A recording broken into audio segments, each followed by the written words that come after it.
All right, you are in for a treat today. This guest is one of the funniest marketers I know on the internet, and he is a fellow podcast host. Travis Tyler's with us. Hey, Travis, how are you?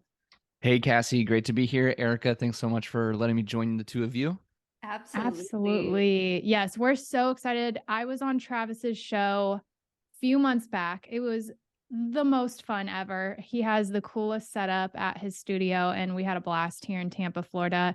But yes, very excited for you to join us, Travis. And one of the most important things that we ask all of our guests is what is in your glass? Because this is marketing happy hour. So would love to hear what you're sipping on today. Well, I listened to almost all of your episodes that the two of you put out. So I was like, I have to be prepared for this. And I went out and got myself a very basic white girl drink, which is a venti Starbucks Java chip Frappuccino with 2% Oh, milk and extra chocolate sauce. It's now empty. wow. I drank it before this. I couldn't help myself. And now I'm just sipping on a bubbly. That Nice. is fantastic. Cassie, what do you have in your glass? So I have clever matcha. So I just put that Ooh. together. Actually, come to think of it, when I recorded with you, Travis, I also had matcha. So it's a theme here. Um, and I also have water as always. So with one of my community groups that I'm in, we're doing a drink more water challenge this week. I have about, I think this is like 32 ounces or 36 ounces. So I need to drink many of those today. So, So yep. if we see you I, skedaddle to the bathroom, we know Yeah. why. Yeah. Okay. Good to Exactly. know. What oh about my you, gosh. Erica? I love that. I also have a very large water. I succumb to the pressure for a Stanley Cup. So I am always drinking water all the time. And I also just realized I still have all of like most of the Ondas that you got me, Cassie, when I moved into my apartment. So I will be getting one of those later on today. Very excited about that. Love it. Love it. So Travis, we'd love for just to dive in right away. Our marketing happy hour listeners don't really know anything about your career journey up until this point. So, what did you study in school? What was your first job? How did you then eventually find PandaDoc and step into the role that you have now? For sure. So I studied developmental psychology in my undergrad, and my first job was actually in sales. I was an admissions recruiter for the college I went to. Shout out Eckerd College here in the Tampa Bay area. And I did that for 2 years. And I then leapfrogged into marketing because I was spending more time on my presentations than I was on my actual like sales pitches. And I was doing copywriting and photography and videography. And I just was like, man, this is what I want to be doing. So after doing sales for a couple years, I said, a lot of my friends are working in tech and they don't have to work nearly as hard as I do. They're making way more money than me and they just have a better work-life balance. So I'm going to go check it out. I leapfrogged into it as a 25-year-old marketing intern. And so I was a little bit old at the time to do a career change, but I knew I wanted to make this happen. So by day, I was doing my marketing internship at a software company from like 8 a.m. to 3 p.m. And then I was off to go deliver pizzas for Flipper's Pizzeria, if you're familiar with it in the Tampa Bay area. Yes. And I did that part time to just make ends meet. Really, I was just grinding and just trying to make it happen. Finally landed full time gig and just said yes to every project as a marketing generalist, a marketing grunt for like the first 3 years, and was just trying to get my hands in everything from marketing automation. I learned how to build things in Salesforce and Pardot and HubSpot, email campaigns. I learned how to do event marketing as well with, customer events in person. So really got to dabble in it all. And then eventually got my role over at PandaDoc, where I currently am. And we are a uh, digital document automation software, which is a fancy way of saying we do e-signatures. But yeah, so that's where I'm at now. And the most interesting part is that I was on a procurement team where I was trying to find a proposal e-signature tool for my sales team. And we narrowed it down to three different softwares, and PandaDoc was one of them. We didn't choose PandaDoc, but I fell in love with the product, with the company, and just kept applying. Didn't get my first job there. Got told no, I think twice, and just kept going back to them. I was like, I want to keep working for you. So I know a lot of the stuff that you talk about with your guests is like, journeying through your career, and just don't give up, right? Like, don't be butthurt if they said no to you the first time. If you really believe in the product and the company, like I did with PandaDoc, keep going at it. So yeah. Yeah, great lesson in perseverance there. That's fantastic. Well, we'll talk a little bit more about your current role and some of the stuff you're doing, including the podcast here in a minute. But first, I want to ask you about edutainment. And this is something that you have expertise in. And I know you listening, you're like, what in the world does that mean? So tell us a little bit more about what that is, how it came to be, and how you're using it in your brand. Yeah. So edutainment is a fun little word of combining education and entertainment. And it's actually existed for hundreds of years. If you go all the way back to Renaissance period, Enlightenment period, and then maybe a little bit more, in American history, Benjamin Franklin used it. He had this publication that he was putting out for, I think, like 2 decades for the colonists in America, called Poor Richard's Almanac. For all my history buffs out there that want to nerd out on this with me. But anyway, he was trying to combine, puzzles and forms of entertainment with his lessons of just like how to live and conduct yourself as a colonist. More recently, as a Cassie guest, as we were prepping for this, the term edutainment is more tied to Walt Disney. And his first attempt at edutainment is in a 1922 somewhat animated film, but mostly a just black and white, really weird movie I watched on YouTube just to like research for this. It's called Tommy Tucker's Tooth. And he created it for a dental institute to teach kids about the importance of dental hygiene. I know, really exciting stuff here, Erica. But yes. Later,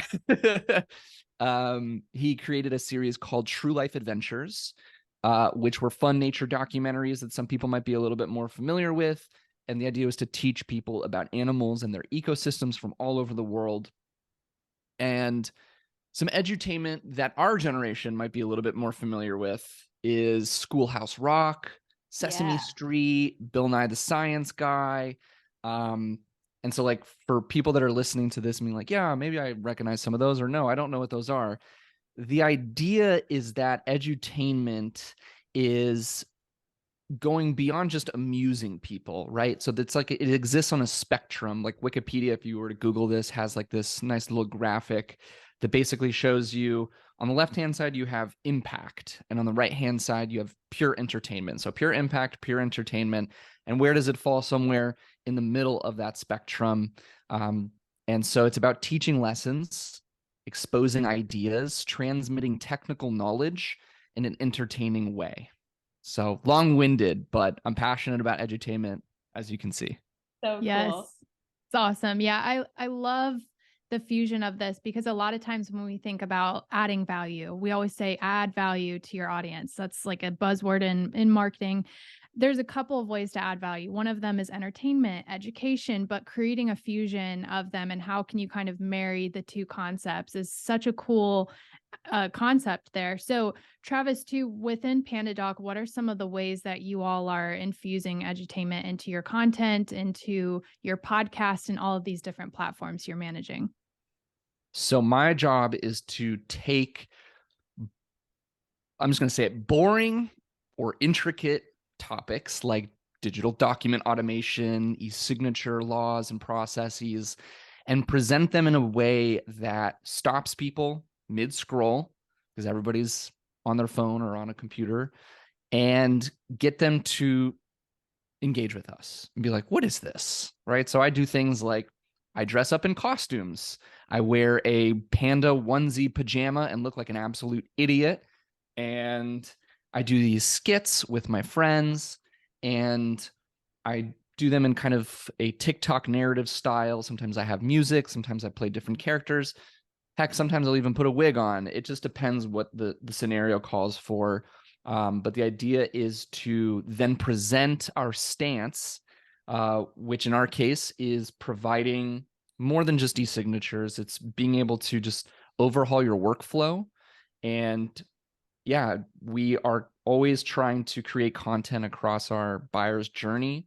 And that starts with discover, then it goes learn, then it goes try, then it goes buy. So there's different, obviously, buyer journeys depending on who you talk to, what industry they're in, and what it is they sell, product or service. But for us, that's kind of what we've decided to use.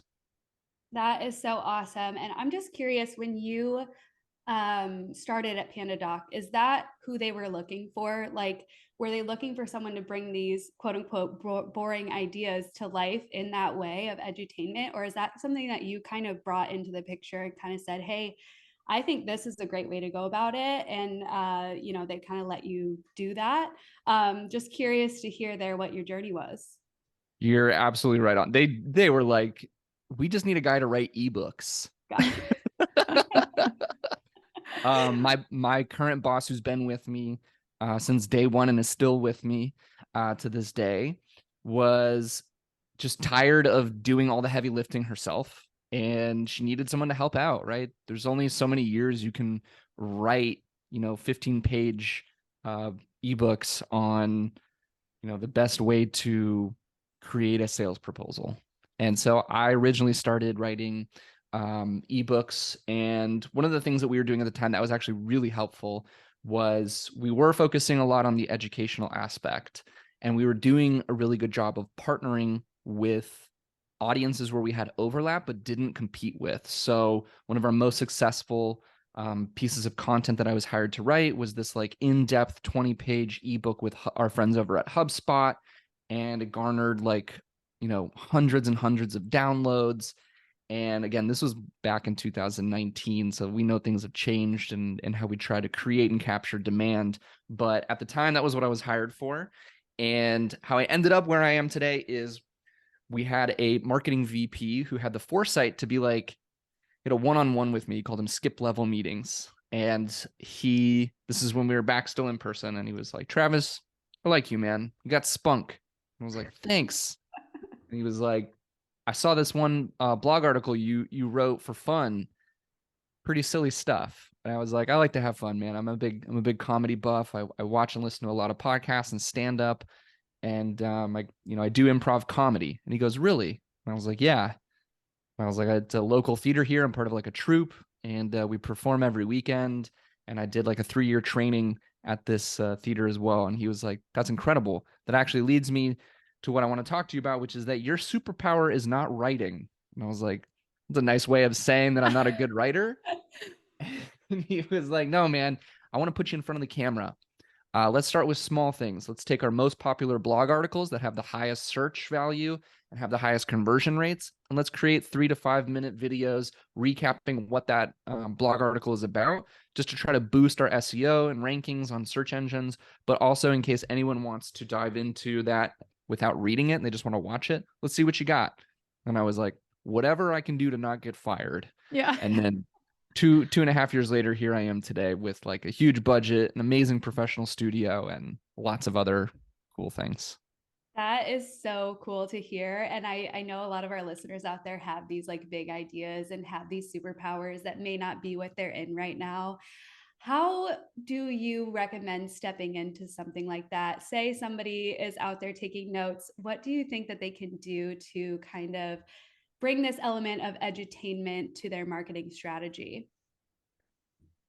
As far as finding what it is, if you've got a big idea you want to bring forward, my biggest tip is to go all in on a pilot. So in the entertainment industry, popular TV shows, you're probably familiar with the concept of a pilot, which is this episode that sometimes will never air to see the light of day. They market test it, and it's the first chance to show the concept come to light. So I've done that with nearly every big project I've ever done here at PandaDoc, and it's an opportunity to get really direct feedback on your big crazy idea. And it's really helpful when it comes to multimedia projects, videos, GIFs, sketches, live streaming events, podcasts, all those types of things.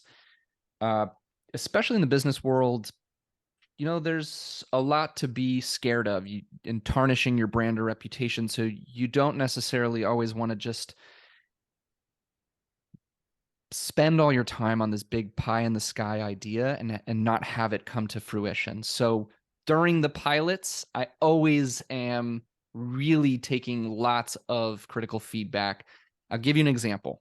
So I am trying to film some really fun social media skits for PandaDoc, currently called Dr. Panda and his document therapy sessions.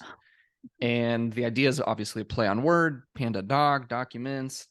And I myself am somebody that has been in and out of therapy for close to a decade. I am a big fan of it. I studied it in undergrad, and I just thought there could be some cool overlap here where we have somebody dressed up as a panda and they're also a therapist, and they're dealing with our ideal customer profiles, which are like salespeople, marketers, entrepreneurs, people running small businesses, and they're in there for these sessions.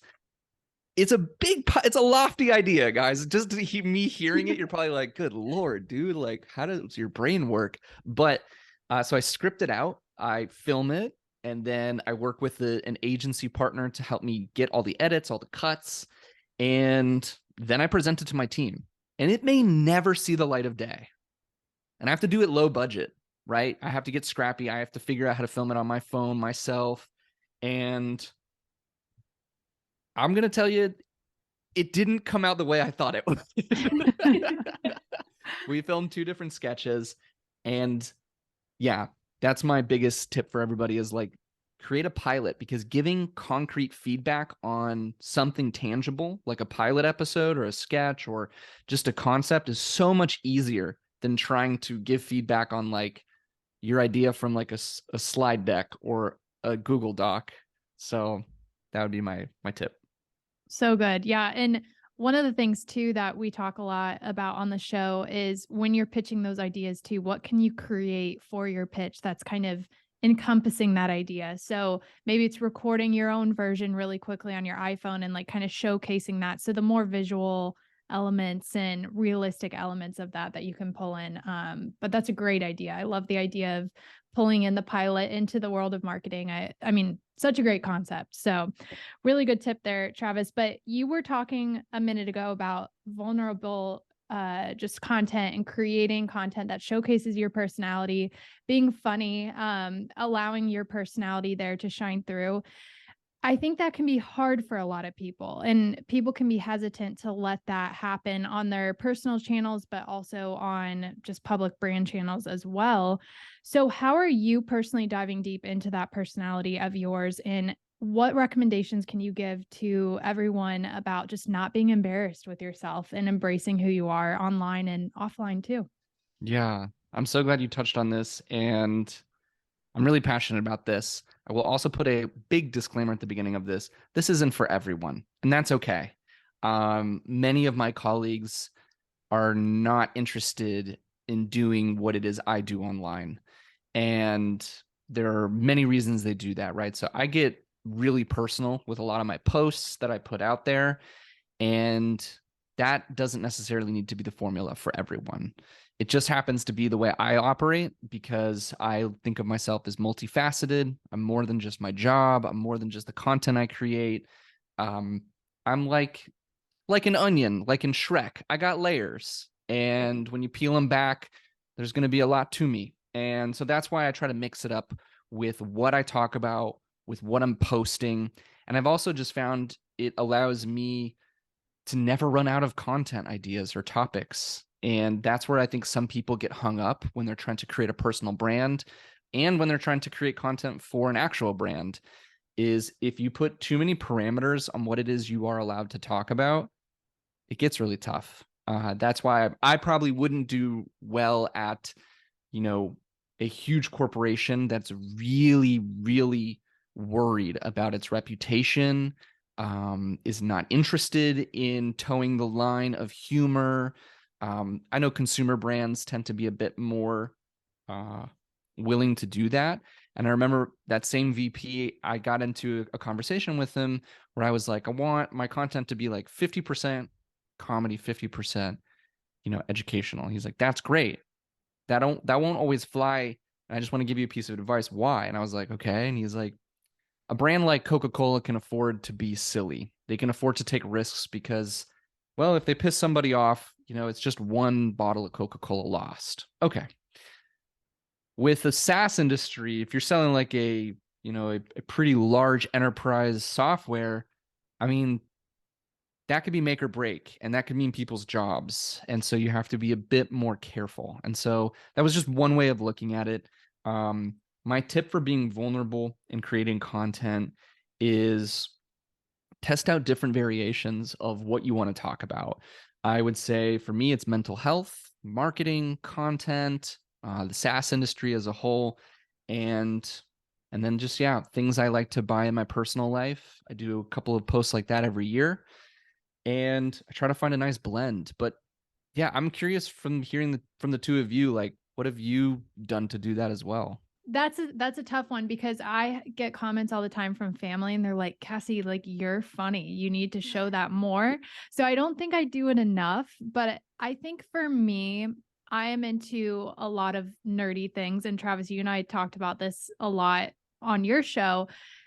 You called out at the beginning of the episode, you're into Spider-Man and sports and Tom Brady and all this stuff. And I'm like, I am. Like, I love all of these kind of nerdy things. I love Disney. Like, I love Mickey Mouse. And so for me, it's been more about holding on to that stuff and talking about the things that I love and why it resonates with me and share lessons through those if I can.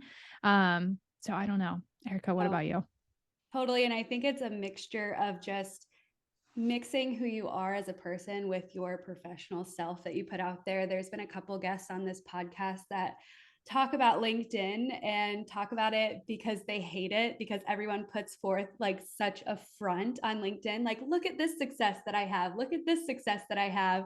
Look at this great story about how I helped this homeless person and now I'm the best person ever.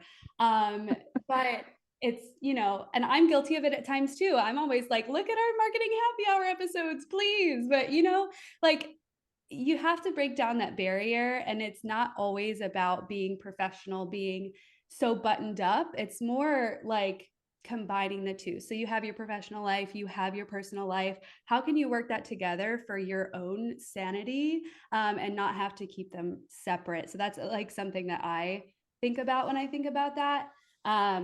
And that's something that has worked for me, at least, knowing that I don't always have to be this like professional self all the time. Like that. Yeah. I know that Cassie and I were talking about, man, when people like go too far with sharing Yeah. too much online. And my piece of advice for folks listening to that and we're like, this is great. I want to create edutainment content. I want to be funny. I want to toe the line. I want to do things that are edgy and different. I want to be the next Wendy's on Twitter. That's great. But know that I'm going to do a little, really meta callback humor here. Spider-Man quote, with great power comes great responsibility. So know what you're getting yourself into if you want to test this out. And you're at some point, if you're doing it right, you might cross a line, you might make a mistake. I know I've had some stern talking tos here at my company. And yeah, it's always iterative. Getting feedback, especially from my closest peers who I know have my back as a person.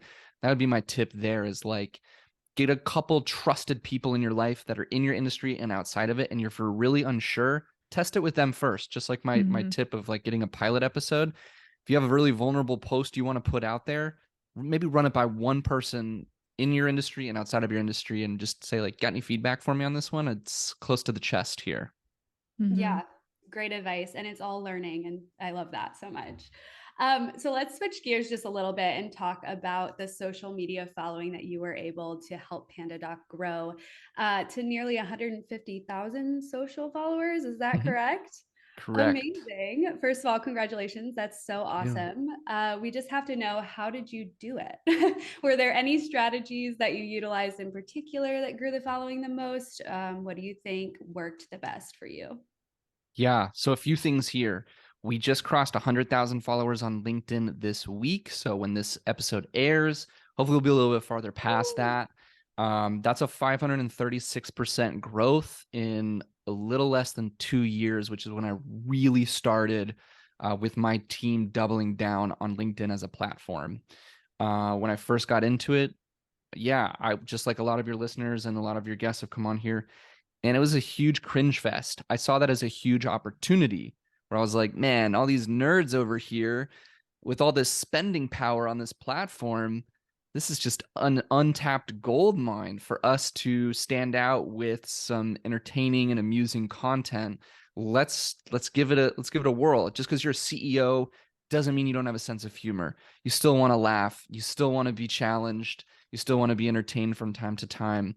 So that was the thought process as we began to build our strategy. And it didn't happen overnight. We slowly started to test things. And one of the things that we really tried to incorporate was commenting as a brand on people's posts, especially when they tag us, and adding a human element and a human touch to it. I know that I listened to the episode that you had with the person who does social media for Duolingo. I'm trying to remember her name. Zaria. Yeah. She's great. Daria. Yeah. And the idea of showing that you're more than just a brand, like knowing that it's going to be me or one of my teammates responding, to a post and commenting, and usually not clapping back with as much vigor as a Duolingo post would, but I think that was definitely intentional and part of our strategy to be like, hey, alongside the PandaDoc brand, we're also going to try to build the brand of the people on our content marketing team, which includes me, my boss, Bethany, our social media manager, Tyler, and the three of us just really being active on the platform and engaging with people, I think is what has helped us get to that number and where we're at today. It's not just like, here's our upcoming webinar. Yeah. Hope you like it. Like, no, that's not going to work. We were doing that for years and it didn't do squat. So we started throwing in one of my favorites, Cassie, is like, if you're a football fan, there was this football game with the Buffalo Bills offensive coordinator losing his mind in the booth and slamming his iPad against the thing. And so little things like that, like I quickly turned that into a GIF that night and then posted it the next day. We ran it by the team just to make sure everybody was cool with it. And just saying, like, when, a customer sends you a PDF to download, print, sign, scan, and fax back instead of just sending a PandaDoc. So those types of things. And the other part to it was diversifying our content and building in a strategy where, yes, we are taking a look at, we use a tool called Sprout Social, which is pretty popular for enterprise brands to run their social media accounts on and do a lot of listening and reporting on. And yeah, weekly, monthly meeting to see what performed best and how can we recreate that. And then taking a look at the folks who had done it really well in our industry. So those were kind of the three things of building community by having personalities grow alongside of it with their personal brands, diversifying content with some humor, and then, yeah, just putting on the old boring marketing hat and analyzing what works and what doesn't. That's awesome. I think we talked about this too on your podcast, Travis, but just calling out customer pain points in a fun way. Maybe, there's certain things you don't want to poke too much fun at because they're sensitive subjects, but with the document software, calling out the pain points of traditional printing, signing, all that stuff to call attention to the solution that you provide. It's a great hack because humor and comedy lands with people, maybe not going on LinkedIn and saying, we're a document e-sign company. This is what we do. Click here to learn more. So being able to draw in the audience that way it's great. So fun. I love it.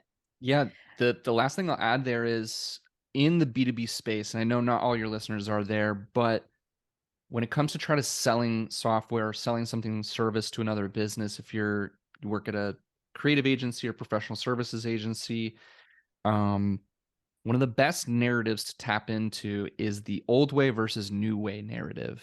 And that's what we try to blend with our edutainment strategy and tactics, is like, here's the old way of doing things. It's the new way of doing things. And it can be very visual. It can just be very helpful for people to understand what it is you do and what it is you offer, and to see a before and an after. I mean, just like going back to like old laundry commercials, right? It's just as simple as that. So good. Such a good technique. And I want to draw attention, and speaking of growth here for a minute, I want to talk more about the podcast, the Customer Engagement Lab. You all have garnered over 60,000 downloads, which again, by the time this comes out, I'm sure it'll be much more than that. But tell us a little bit about the strategy of building that show. I mean, it is absolutely fantastic. So if you've not listened, please go listen or watch, actually, because the video is a load of fun. But yeah, walk us through that, Travis. What's the experience building that show? We had been doing podcasting for a while before we started this new podcast called the Customer Engagement Lab. And it was boring. It was not interesting. And I wanted to just shake it up with alongside of the social media strategy that we were starting to implement. And I got tapped with, okay, well, what do you want to do? I said, I want to be in the show. They said, okay. What else? And I said, I want it to be a business comedy show. There's a lot of great shows out there that are very business focused, but they're not having a lot of fun. Yours, I think, is one of the ones that does have fun. We're drinking, we're talking, we're hanging out, but I wanted to do it different, and it took some time to get there. We released a pilot episode, and I drew some inspiration from some of my favorite comedy podcasts and some of my favorite educational podcasts. So those two for me at the time were Your Mom's House podcast, which is a very dirty, raunchy, explicit warning podcast from two comedians, Tom Segura and Christina Pajitsky, who are husband and wife. They've been doing it for over a decade. They have one of the biggest followings. And then my other favorite podcast was from the guys that created the Freakonomics books. Stephen Dubner had this show called Freakonomics, obviously, and then another one called No Stupid Questions, where he sat down with a psychology professor from the University of Pennsylvania. And the two of them were just hilarious, but also like really interesting. And you learn so much from every episode. And that was kind of the strategy to build this show. Was I was like, I don't want just another sales and marketing show. There's plenty of those out there. Let's do something different. So we started to build the show with segments, sketches, gags. So Cassie came on the show. Erica, you went out of town for that one, but like we'll get you on this season for sure. But one of the things I do with every guest is we record a comedy sketch to kind of break the ice, loosen things up, get to know each other a little bit more. And we do that sometimes after, but usually before we record the actual episode. And that's what I put out to kind of tease that the episode is coming out the week of. So yeah, I can go on, but that's the gist of it. Okay, well, I want to ask you too about connecting with your audience, but I have to tell you how impressed we were with your pitch too for us to come on the show. So Travis sent us, what platform did you use to record the video? I used Wistia. Okay, so Wistia. Travis used Wistia, which another one that I've used before is Loom. So kind of similar, searchy. There's a bunch of them. Yeah. And you created a custom video where you threw up our podcast cover and your podcast cover and did this whole personalized, very intentional outreach, which I thought was so impressive because I cannot tell you how many times Erica and I get contacted just by people either wanting to be on the show or inviting us on the show. And that really stood out to us. So love that you do that. Yes. Amazing. Incredible. Thanks, gang. Yeah, I don't do that for every guest. You guys were special. I would say I do it for probably every, I don't know, 1 out of 5 guests I would do that for, just because it's really time consuming. But yeah, the idea is to take some account-based marketing techniques that I've learned, field marketing techniques where you really personalize some content that isn't just, and asking them for 15 minutes of their time. You're giving them something in return, and did my best to, use the logos of your show, reference some things that you were doing, what I thought my audience could learn from you.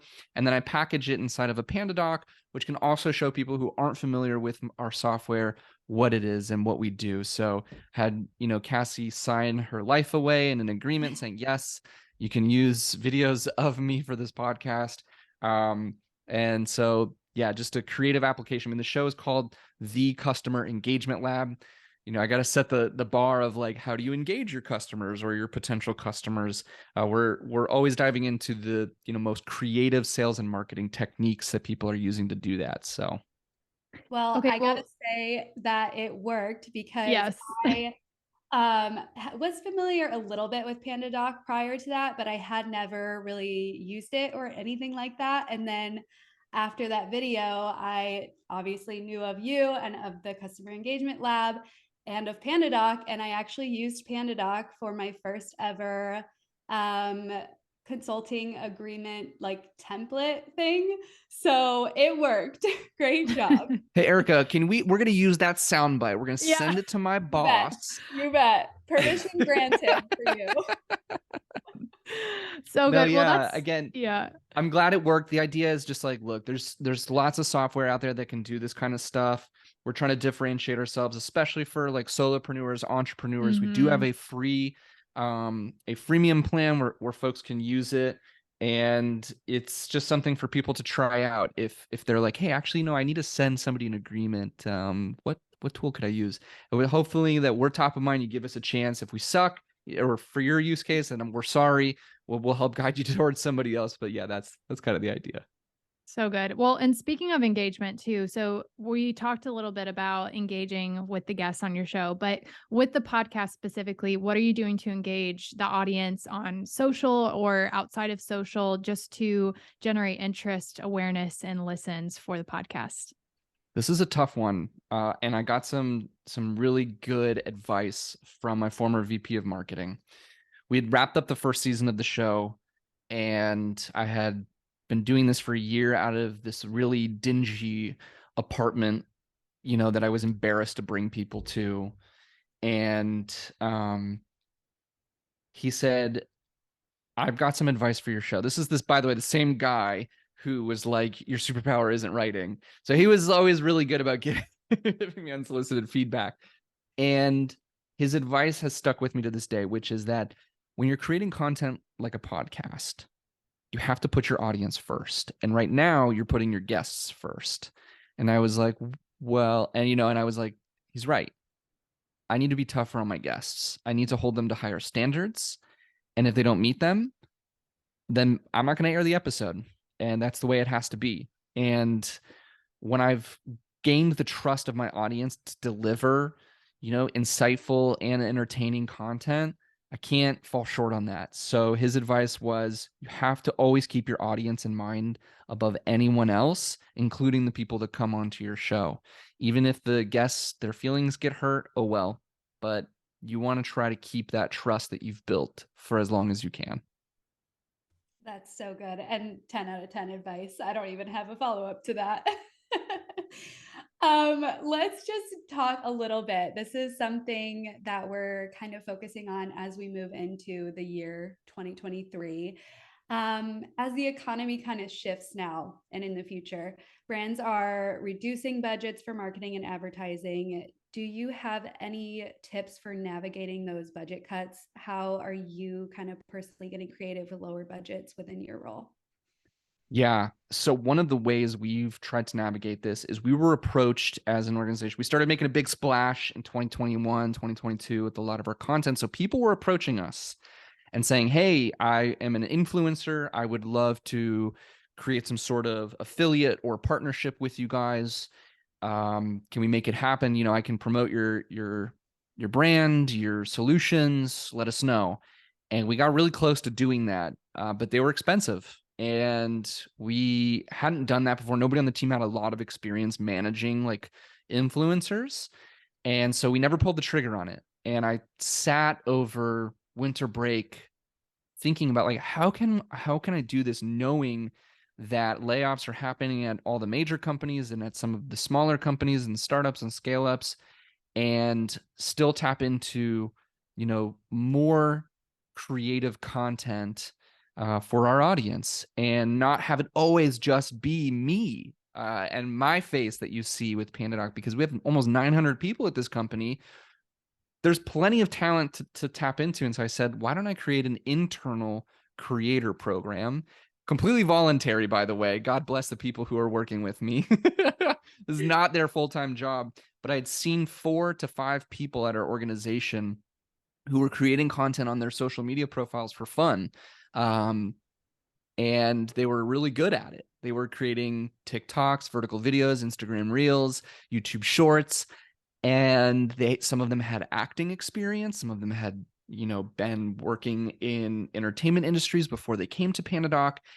And I just decided to get more organized with it. So I took a notepad that was on my iPhone with, I think, like 45 hilarious TikToks that I had saved, and said, okay, I'm going to put it on a spreadsheet. Now it's legit. And I'm going to break it out and assign these and create a brief of what the script is, what the acting they need to do, directions for how to film it. And I'm going to assign it to them. And I'm going to have like a meeting to explain, like, hey, I'm going to assign this to you. I'm going to give you a due date. And I'm expecting you that if you say yes to me now, you're not going to, leave me hanging. And so far, we've created, I think, 25 videos in like 40 days. And they're all really short. And they were all free, right? Like, they didn't cost any money. And I was able to do it by just tapping into the content, tapping into the creative inside of my own organization. And that's part of my role now. And in addition to creating my own content, I manage our internal creators as well. So good. I think a lot of organizations forget that they have a wealth of talent within the organization that they may not necessarily think about because it's not specifically role-based, right? Creating content is probably not part of the role of a lot of these people, but just paying attention to people outside of the workspace. What are they doing online? What type of content are they creating? And what skill sets can they bring to the table? That's such a great tip, and something that can, I'm sure, save a lot of money versus going out there and finding UGC creators or influencers or what have you to create that content for you. It also helps people internally buy into like what you're doing. They have a blast doing it because it's like outside their normal job function. I'm working with people on the sales team, account managers, account executives, customers, success and support associates and managers, somebody on the ops team who's like hilarious, but like never getting the chance to do kind of creative projects like this. So those are the folks I'm tapping into. And as long as you're organized about it and you find the right people, that was the big thing, is like, I didn't want to have to train people on like, okay, so you have to hold your camera here. It was like, these people already, like, they knew what they were kind of doing just because I'd seen, like you said, Cassie, like I'd seen them, what they were doing outside on their personal accounts. And I was like, yo, come do it with me. Let's have fun. That's awesome. Well, this is something we talk about on the show a lot, but there's a lot of value about building relationships with people across departments, getting to know how different functions of your business work, because a lot of times when we're sitting in our little marketing corner, we think that what the sales team is doing, A, we don't know much about it.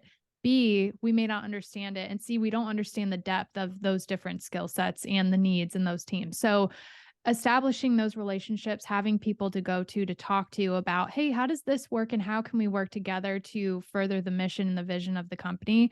It's kind of a twofold process, I feel like. So has that been beneficial for you guys too? Absolutely. We're able to especially like tap into the folks who are, I don't always like the analogy of like on the front lines, but it's folks who are talking to customers much more frequently than I am, and hearing their pain points, hearing like what is sending them over the edge to, buy our software and partner with us in that regard. So I get to record a, soundbite from Macho Man Randy Savage wrestling clip, but we're slinging PandaDoc in the TikTok, and it's hilarious. And it's this, 24-year-old kid that is really good on the iPhone, recorded it from multiple angles and just did all these cool things. And then I assembled it and it came out hilarious. Awesome. Well, we're excited to see that content continue to roll out and just see what the team is creating. But awesome work and such great tips that that you've shared throughout this whole episode. So thank you for that. But as we wrap up, very sad we're closing out this episode here. We love to ask this question. Would love to hear your take and vision on this here. But what do you know now in your career that you wish you knew early on? I read a book and listened to a lot of content from Simon Sinek. If you're not familiar with him, he is a career evangelist and has a lovely, slight Canadian accent. And he said one of the biggest challenges that millennials, Gen Z, Gen Alpha really struggle with professionally is understanding that things take time. We've grown up in a world with instant gratification, instant responses, and we want to get to the top of the mountain overnight. And the truth of the matter is, it's not going to happen that way. And really great things take time. So those years where I was delivering pizzas, wearing my non-slip Skechers after working 6 hours, trying to figure out how to set up a drip campaign in Salesforce Pardot, that stuff paid off. I know people are, hesitant to say hustle culture is toxic and stuff for sure. I work in tech. I'm here for the work-life balance. Don't get me wrong, but it takes time. So I wish I had just known, Travis, be patient. 8 years from now, you're going to be having so much fun. You won't even remember, those late nights trying to figure out why, the email click you set up didn't work because you forgot to put HTTPS : / in your link. Oh. Oh my gosh, totally. And I totally agree. A lot of us feel pressure, even pressure, feeling we're not where we're supposed to be in our career. And I think that's so important to remember, to take a step back.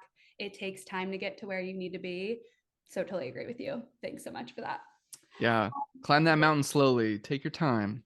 Yes, yes. Well, where can everyone find you? Follow along with what you're up to, what PandaDoc is up to. Tell us all the links we need to know. For sure.